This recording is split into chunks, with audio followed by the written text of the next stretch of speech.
BRS social media in charge Koratam దిలీప్ని Hyderabad cyber crime పోలీసులు arrest చేశారు. ఓ కేసులో పోలీసులు ఎదుటి విచారణకు హాజరు కావాలని కోర్టు ఆదేశించింది.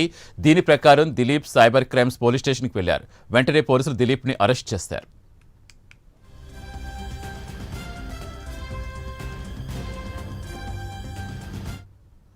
దిలీప్ అరెస్టును మాజీ మంత్రి సిద్దిపేట ఎమ్మెల్యే హరీష్ రావు తీవ్రంగా ఖండించారు. కాంగ్రెస్ ప్రభుత్వం కక్షపూరిత ప్రతీకార చర్యలు మానుకోవాలని హెచ్చరించారు. ప్రజాప్రభుత్వాన్ని ప్రచారం చేసుకుంటూ అప్రజాస్వామికంగా వ్యవహరించడం దుర్మార్గమని హరీష్ రావు అన్నారు.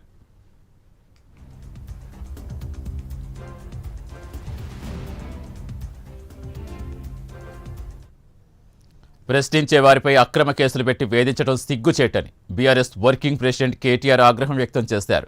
ప్రశ్నిస్తే సంఖ్యలు, నిలదీస్తే అరెస్టులు, నియంత రాజ్యమిది, రిజర్వ్ రాజ్యాంగమిది అంటూ కేటీఆర్ ట్వీట్ చేశారు. కాంగ్రెస్ వైఫల్యాలు ఎత్తి చూపినందుకే దిలీప్ని అరెస్ట్ చేశారని ఆగ్రహం వ్యక్తం చేశారు. నీ అక్రమ అరెస్టులకో, నీ ఉడత బెదిరింపులకో భయపడమంటూ కేటీఆర్ ట్వీట్ చేశారు.